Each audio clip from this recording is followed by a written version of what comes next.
Ayun mga kababayan, magandang araw po sa inyong lahat at sana po iligtas kayo sa nagdaan pong bagyo. Maraming mga kababayan natin na nasalanta ng bagyo at sana ay okay lang po ang lahat. Andito po kami ngayon muli sa lugar kung nasaan po si Ate Mariel. Pupunta natin sa Ate Mariel kasi follow-up check-up niya po ngayon uli. Pupurgahin po siya dahil nakitaan nga siya ng maraming mga bulati sa kanyang tiyan, kaya pupuntahan po natin sa Ate Mariel para mapurga po siya. Dahil po yun po nakita ng doktor na posibilidad na kaya nasakit yung kanyang tiyan. Kaya malalaman po natin yung buong update ngayong araw na to at dadalhin po uli natin siya sa doktor para malaman po kung ano pa yung mga dapat gawin at para mapurga na po sa Ate Mariel.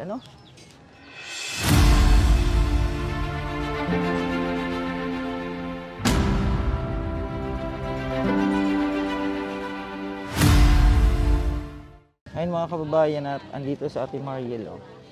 Ate Mariel, kamusta? Ha? Okay ka naman? Ready ka na? Pupunta tayong Sumakit pa yung tiyan mo? Sumasakit pa rin? Ininom mo yung mga gamot mo? Ininom mo na. Kumain na kayo? Kumain na ako. Very good. Ito yung anak mo.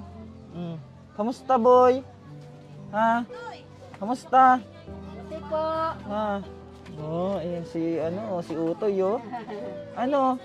Kamukhang-kamukha mo yung papa mo, kumain ka na? Ha? Hindi pa siya hindi siya nakakapagsalita, pero 7 years old na siya. Asan si Celestina, Ate Mariel?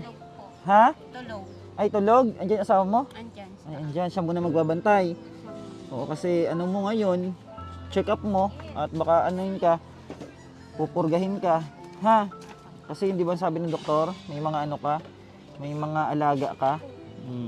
Kaya pupurgahin siya. Pero hindi na gaya yung sakit nung nakaraan. Hindi na. Medyo na lang ngayon. Iinom ka lagi ng gamot, ha? Huwag magpapalipas ng pag-inom ng gamot para gumaling ka kaagad. Ano nangyari sa bagyong nagdaan sa inyo? Nabasa kayo? Hindi po. Hindi kayo nabasa sa taas nyo? Hindi mainit, no? Hindi kami nakabalik agad kasi may bagyo nga. Kamusta kayo nagbagyo? Okay naman po. Hindi kayo nabasa? Binaha lang yung Baka nakabuo na naman kayo ng bata, ha? Kasi bumagyo, malamig. Wala nga eh. Ha? Naka-anim? Wala nga eh. Patay. Ate Mariel, ha? Tara na at tayo. Follow-up check-up para mapurga ka na. Tara na, Ate Mariel. Ayan na po, at sama na muna natin si Ate Mariel.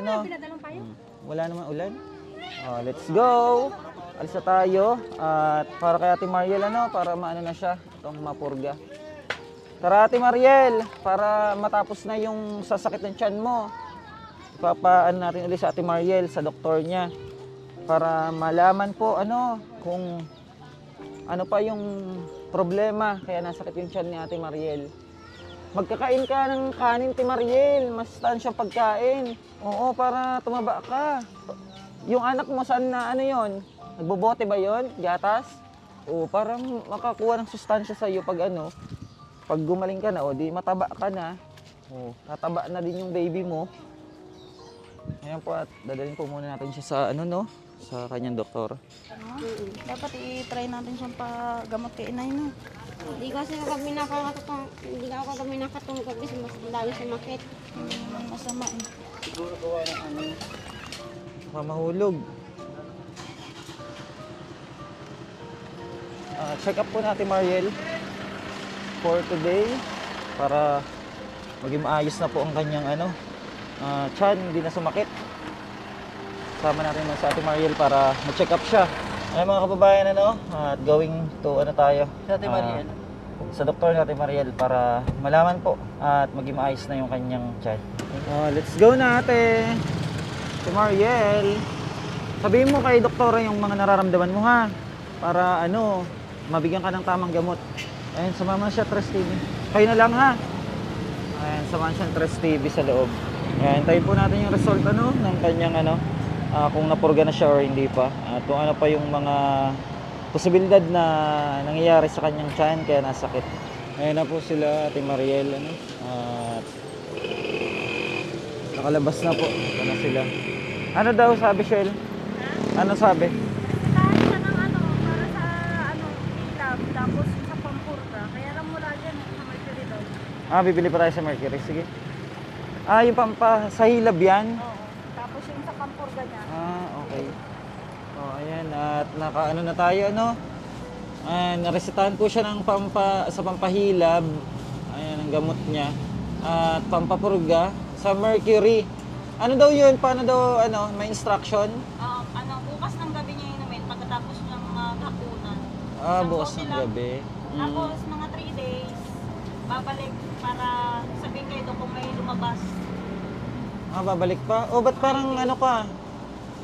Parang lupay-pay ka, Ate Mariel. Wala. Nagugutom ka ba? Hindi. Hindi naman. Tara na at bibili tayo sa Mercury. Yun na yung okay na yan.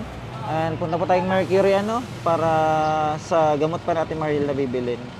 Sa ating Mariel at ipapaliwanag po natin sa kanya yung pag-inom ng gamot. Doon na lang tayo kasi maingay dito.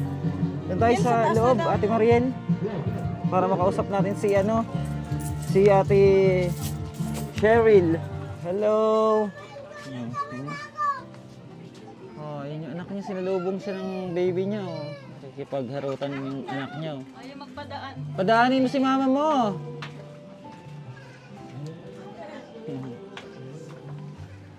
Ay. Ay, tuwang-tuwa ka. Wow, malinis na yung bahay nila. Very good malinis na po. Nakakagapang-gapang na si Utoy.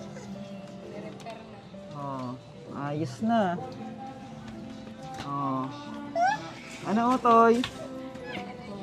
Shelly, tayo. Pasok si Mariel, ha? Ay, papaliwanag kay Ate Mariel yung gamot niya na inumin. Ayos, Celestina. Ganda na higaan na ni Celestina. Ganda na po yung bahay nila, maayos na. May kortina na. Kamusta pakiramdam, Ate Mariel? Okay naman. May pera ka pa. Mayroon pa. Mayroon pa daw siyang pera. Bali, ito yung bagong reseta, ate. Ayan. Ito yung gamot niya para sa hilab. No? Iinumin siya every 6 hours. Ni Ate Mariel. Tapos yung ibang gamot niya, continuous lang yung pag-inom. Tapos meron siyang ito para sa purga. Painom mo to sa kanya bukas daw ng gabi. ng kumain ng gabi. Lahat to. Oo. Tapos obserbahan kung may lumabas sa kanyang alaga mo. Kasi ito feminine wash. Ito daw ang gamitin niya. Ayun lang naman tayo. Tapos dalawa lang. Basta bukas ng gabi yung isa pagtapos niya nung antibiotic daw yun. Meron siyang diba, tirapang gamot. Yan, okay na yan At alam niyo na kung paano yan gagawin. Iinumin. Ate Cheryl, ikaw na bahala Maraming salamat po. Ikaw bahala kay kay Ate Mariel At ikaw lang naman ang nag-aalaga sa kanila dito na maasahan sa pagpapainom ng gamot. Ate Mariel Inom kang gamot. Huwag magpapalipas ng gutom, inom ng gamot May pera pa naman po sila. Ayan Kuya, yung mga anak mo. Ayan. Ayan po at yung pang update natin kila Ate Mariel. Baka mahulog yung bata. Sanay? Huwag kayong pakatiwala, baka mahulog. Doon na rin kami at anuhin natin yung kuryente.